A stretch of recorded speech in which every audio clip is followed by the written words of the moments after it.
Welcome to the 10-Minute Checkpoint Podcast. I'm your host, SanchoWest. We spend 10 minutes talking about video game fun. If you like short, sweet podcasts, like, share, and subscribe to keep me in your feed and turn on those notifications. Today's episode, all about Naughty Dog, the big dog. All the rumors and all the job postings and things of that sort. It's kind of crazy. Naughty Dog is the only kind of developer that I know that a job post can create so much headlines and whatnot. But it just shows you that a lot of people are thirsty for Last of Us content. So let's go ahead and set 10 minutes on the clock. Here we go. All right, first time here. I love Naughty Dog. I make videos on the Naughty Dog games. I love their multiplayer so much. I think multiplayer is one of the greatest multiplayers that I've ever played when it comes to the Last of Us factions. And if you haven't played the Last of Us factions, please play it, and please support it. It's one of the it's a cult favorite at this point, considering that people still don't know that the Last of Us has a multiplayer mode. But this job posting is a little bit different for me because normally I don't make content based on job postings. I mean, there's been so many job postings that people are talking about, oh, look at this is happening here. We all know that's coming down. We don't know when, we don't know what, we don't know if it's factions. This job posting is a little bit different for me because it kind of raises a different flag. It's not like a red flag, but it perks my ears just a little bit. It's a senior monetization economy designer. So Naughty Dog is looking to fulfill this role. And when I hear those words, I think of words like microtransactions. I think of words like DLC and Battle Pass and all these kinds of things that are just making my ears perked up a little bit more. Be like, Naughty Dog, what are you doing? What are you working on out there? And specifically, what does it mean that you're looking for a senior monetization economy designer? Luckily here, the job listing itself has some LinkedIn bullet posts. Let me go ahead and read them. Promote a holistic monetization strategy with the goal of improving retention, increase in-game revenue, and lifetime value while respecting the player experience. Coordinate with design and art teams to develop strategic opportunistic plan for the creation of in-game items and driving regular updates to the in-game store. Collaborate across a broader development team to maintain the game economy for the life of the game. Analyze gameplay mechanics to identify opportunities that will have positive impact on monetization. To me, when I think about this thing, this is going to be good. Like, what does this mean to us? This means that Naughty Dog is not trying to copy and paste what it's done in the past. Thank goodness. And they're actually trying to create something new. In the past, Naughty Dog has had very traditional type of post-launch trying to, monetization, so to speak. They do single-player DLC like the Left Behind and things of that sort. They do weapon and cosmetics, and they even charge for animation packs for the Last of Us factions, which I bought. And no shame in that. That really made the game feel like brand new when they did the Last of Us Remastered animation packs. So that is what they've done in the past. In regards to in-game economies and things of that sort, they kind of started exploring that in Uncharted 4 multiplayer, that in-game currency, and they had a real-life currency where you could essentially use the in-game currency to unlock weapons and things of that sort. So for me, what Naughty Dog does is like they learn from the past. Last of Us problem was that they were charging for weapons, and they created this quote-unquote pay-to-win type of situation in that.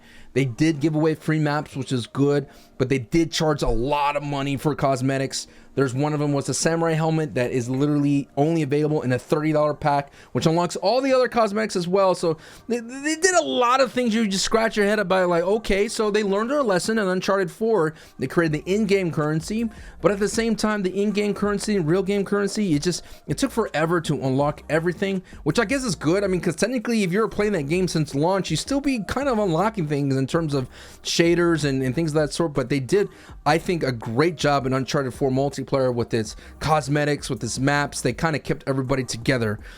Now, the big thing is that I like in this bullet point is that the lifetime value of it. There's something in particular that I want to read right here. The game economy for the life of the game. And this is where I think that Naughty Dog could improve on when it comes to this multiplayer.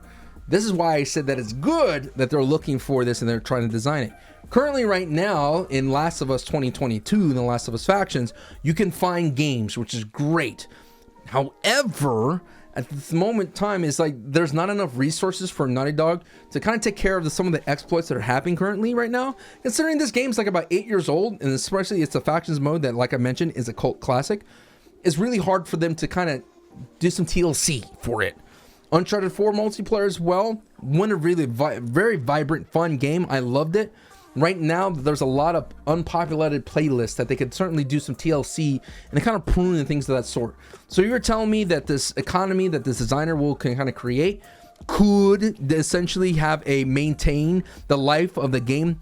Fantastic, because that is what right now a lot of this Naughty Dog multiplayer fans, we're just wanting that kind of TLC, that love and care to go into the multiplayer.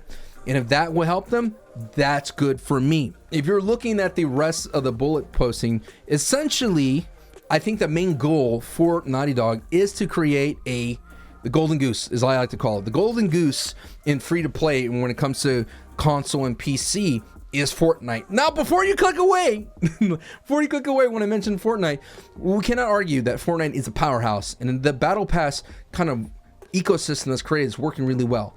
You cannot argue that right now that Fortnite's like microtransactions, which is all cosmetic based, and all the economy that they've created works for the game so well. I would have to say the major debate would be, should Naughty Dog make a free to play multiplayer? I mean, granted, that is the economy that we are now when it comes to all these video games. I already made a podcast about this.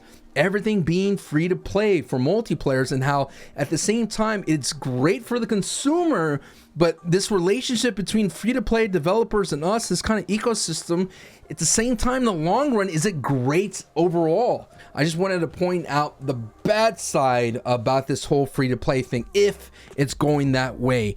Already, Halo Infinite is free to play. It didn't really soar right out the gate. Granted, you know, so many people played it and downloaded Halo Infinite, and it was a very success story, all the concurrent players. But that battle pass and the player progression and its XP, rocky start. Granted, they're looking at ways to make it better. The first in-game event for the samurai armor, rocky start. The ability to have these different armors and different armor cores. You can't have the color here. You have to unlock it here. This costs $2 and a lot of nickel and diming here. Rocky start. And that's the one thing that I want to avoid for Naughty Dog. That is the bad side of this entire thing of free to play. And that's one of the bad sides of free to play.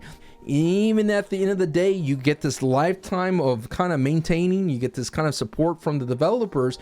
If their battle pass or whatever, their monetization designed, whatever they wanted to put together, can actually bring in money, because that's going to be key. Historically, Naughty Dog does well when they have weapons that are available for DLC. And what's going to happen when you can't do that anymore? Because another part of the news is that Naughty Dog is remastering The Last of Us again. There's rumors that they are rebuilding some of the assets and records to the original Last of Us for the PlayStation 5, considering that literally Last of Us, remember, was a PlayStation 3 game. And to bring that into today's era, they're kind of rebuilding some coding and things of that sort. It'd be really cool if they kind of bring that battle system, the combat system, I like to say, from the PlayStation 4's Last of Us Part 2 into the new era. That'd be really cool. That'd be really fantastic. I cannot wait to see that happens. Now, granted, what does that mean for us Last of Us multiplayer fans? We already know it's a standalone experience. So what if they had a standalone multiplayer experience, right? That is a battle royale that's free to play, like Warzone, and then they had The Last of Us Factions 2 as part of this remaster, as well as this bundled, rumored as well, for The Last of Us Part 2. And they put that all in this side. So you have The Last of Us Factions 2, which is more traditional when it comes to the factions, and this new Battle Royale experiment that they want to do. That will be the perfect scenario, because that is the other Golden Goose in this free-to-play economy ecosystem that we have. And that was created by Warzone.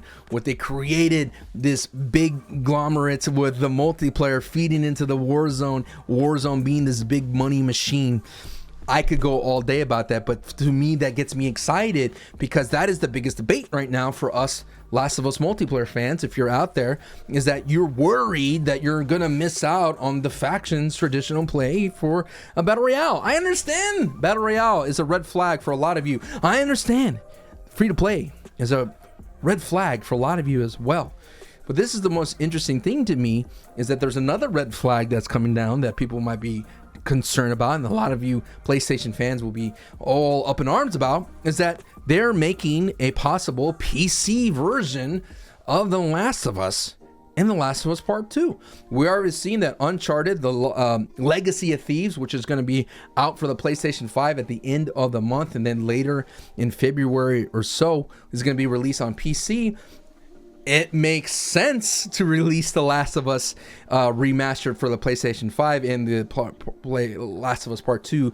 Hopefully, like, this will be the end of Last of Us remasters. I get it. It is the greatest thing that right now that the Sony does have in their catalog. A lot of awards. It almost feels like a book, you know? We're all like in the 5th edition or pressing of this book, but it's a really great story. And if their vision of what Neil Druckmann and Bruce Straley, if their vision hasn't been realized for The Last of Us, and maybe has been hampered by the system of the PlayStation 3, and if it can be fully realized in PlayStation 5, I'm sure Naughty Dog and Sony wants to make sure it could get as many of these PlayStation 5s out there, so that when The Last of Us Part 2 remaster, whatever, The Last of Us remaster, whatever that bundle pack is going to be, and this multiplayer standalone could have the biggest impact on consoles, combined with PC, you got yourself something special. So thank you so much for tuning in to the 10-minute Checkpoint podcast. That's all that I know for Naughty Dog. Again, that's all. It's not anything not legitimized. It's just all based on what I'm seeing in the headlines, what I'm seeing on Twitter, things that support and such. If you like what you see, if you want to support the 10-minute Checkpoint podcast, be sure to like, share, and subscribe. Turn on your notifications. Comment down below. Let me know what you think about all this. I'll be in the comments. Thank you so much for listening and watching. I'll see you around. Peace.